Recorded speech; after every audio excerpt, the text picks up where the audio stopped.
Bonjour, ici il s'agit de remplir ma palette et de la préparer pour la série dont je vous ai parlé précédemment. Euh, dans ce tableau que je suis en train de terminer, un tout petit format de 10 centimètres par 20 centimètres. Excusez-moi, je ne parle pas en pouces pour les anglophones. Donc, il s'agit de peindre avec l'acrylique gouache de la marque Holbein, que voici. Alors, ici, c'est l'ultramarine foncé qui se trouve là. Ensuite, il y a le bleu de smalt qui se trouve au-dessus. Ensuite, il y a le vert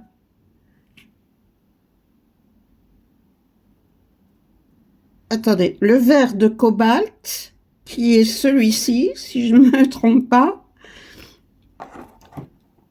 Ensuite, il y a le sap green, je ne sais pas comment on l'appelle en français, vert de vessie.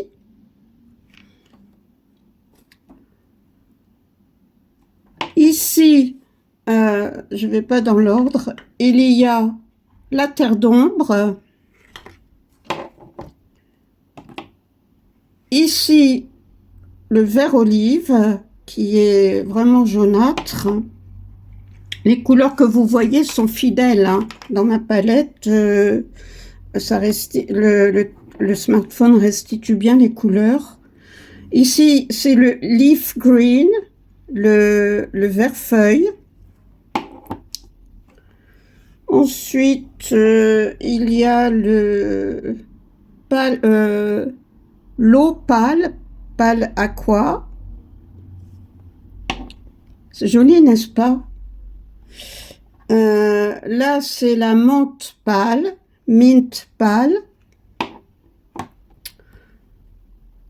Est-ce que j'ai oublié quelque chose? Là, il y a le vert de glace, ice green. Ensuite, il y a aussi horizon blue, le bleu horizon. Voilà, je crois que je ne me suis pas trompée dans les couleurs. Normalement, il y a un sépia qui se trouve ici. Alors, le sépia, il est très très foncé. Hein. Et chez Holbein, il est vraiment presque noir. Et en fait, il est très intéressant parce que il peut servir quasiment comme un noir pour un ombrage, par exemple, assez fort.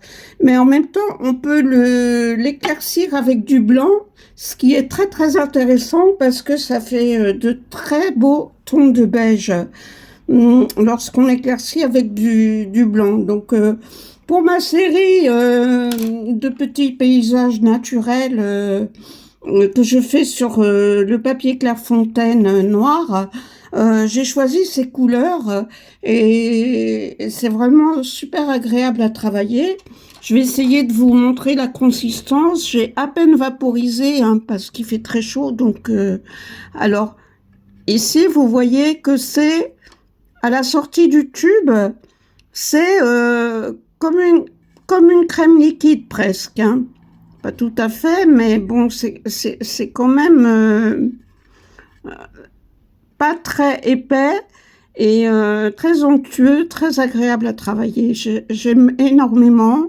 C'était vraiment une très bonne surprise, d'autant que lorsque je travaillais avec la gouache, comme tous les gens qui travaillent avec la gouache classique, je me confrontais parfois au fait que la couche du dessous peut se réactiver. Alors ça peut être tout à fait un avantage pour faire des fondus directement sur le papier.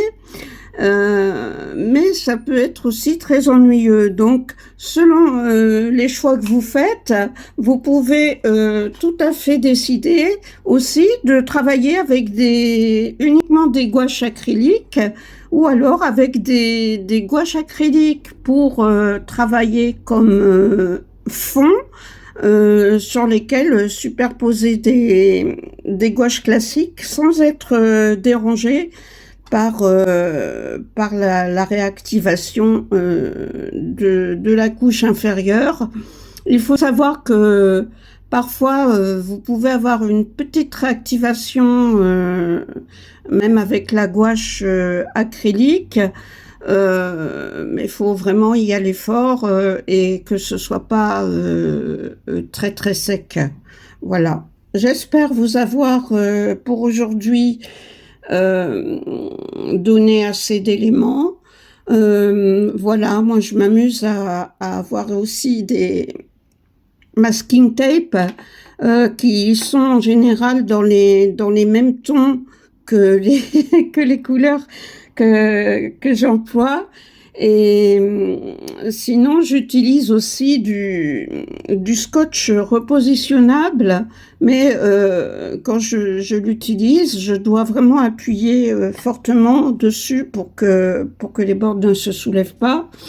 Ce que je n'ai pas fait ici, je ne sais pas si vous le voyez, il y a un bord là que j'avais sali. Voilà. Et bon, là, sur ce travail-là, j'avais pas travaillé très proprement parce que j'étais pressée comme une enfant de tester mon nouveau matériel, mon nouveau papier. Alors, je vous dis à la prochaine fois avec un grand plaisir de vous retrouver. J'espère que ce sera réciproque et je vous promets de faire de mon mieux pour vous apporter des petits conseils modestes, hein, parce que je ne suis pas une super pro non plus, mais bon, au fur et à mesure, je peux quand même partager pas mal de choses avec vous. Au revoir.